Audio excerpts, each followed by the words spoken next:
a lot of times if you have downtime and you have one of these disorders, you feel like a slug, you feel useless, and you feel like a burden. And if you don't find ways to not feel like a slug and a burden, I think it can also lead to depression. And people in your family do need you. They do need you, and you're important.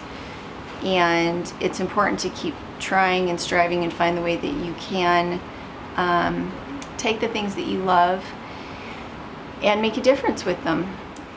Hey guys, so while I'm thinking about it, because I'm in the middle of it, I wanted to talk about working from home and autoimmune disorders. I am a universal reactor. If I get into certain things, I start to react to everything. And this last week I was trying really hard to be the fun mom who gets in a chlorinated swimming pool with her kids.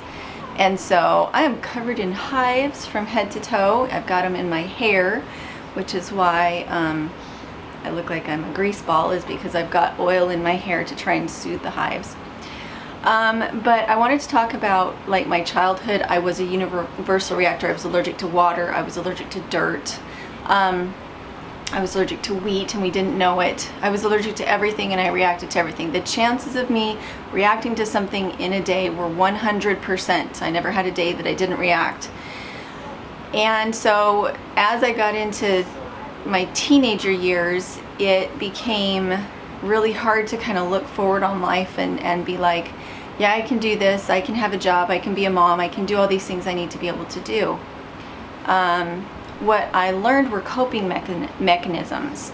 I learned coping mechanisms in my 20s, and I learned what my triggers were that were making me react to things that I wasn't actually allergic to, and that made a huge deal. But in real life, you do come in contact with things that affect your immune system, and as a universal reactor, there's a lot of things that can trigger you.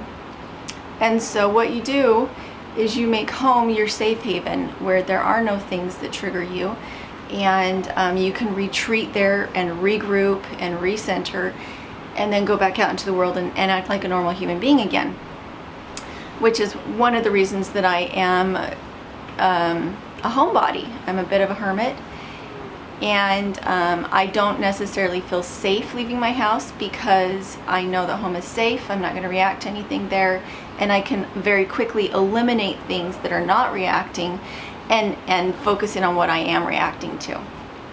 So the topic though was being able to work and have an autoimmune disorder. And so I believe that nowadays it's possible to have an autoimmune disorder like mine and still be able to work and support your family and bring in an income. And the reason why it's so important to try and work at home if you have an autoimmune disorder is that even on your bad days, even on your worst days, when you have little moments of time, you can still get a little bit of work done. You don't have to go out and be exposed to whatever it is you're reacting to. You can cuddle with your kids in bed if you homeschool. You can make the meals that keep you safe. You know that somebody isn't going to walk past you with a brand new perfume on in the middle of your day and then you're going to overreact, or that somebody brings in wheat bread and crumbs get somewhere and you accidentally ingest some. I mean, it's kind of a big deal when you have these disorders that you kind of be able to lock things down and be at least somewhat in control of what you're exposed to.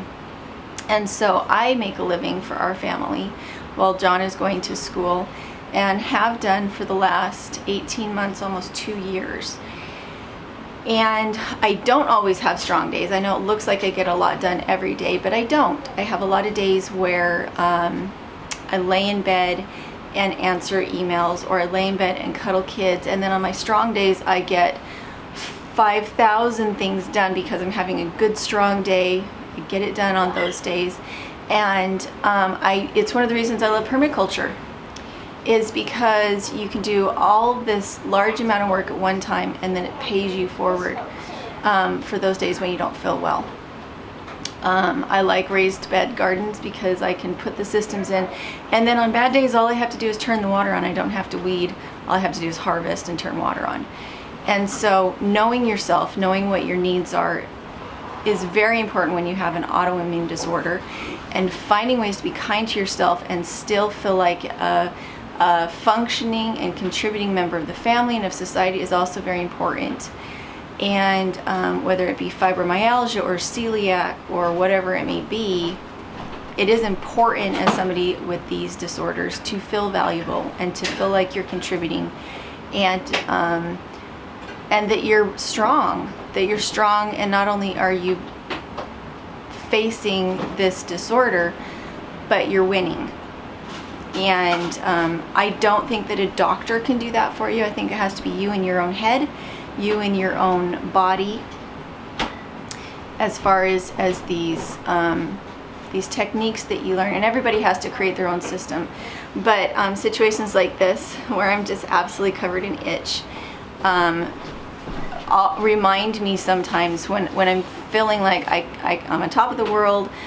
Here, come here, I'll just kiss you, because you're walking back and forth is definitely audible. Right. Okay, miss, go get dressed, okay? When you have situations like this, like for instance, I mean, you can see that I'm a little bit red. If you could see the rest of me, I don't know if I can even show you some of the hives, but I'm covered.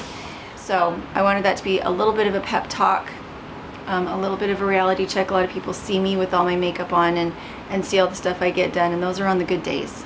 They're not the bad days. So today is a challenging day, not a bad day for me. I'm trying to figure out how to get the hives to go down so that I can function and not crawl out of my skin. And I do have commitments that I'm supposed to be living up to. So if you guys do want some pointers on the ways that I try to make sure that I am taking care of myself outside of the home so that I can minimize my reactions, you're welcome to ask me in the comments below, and I'll talk to you later.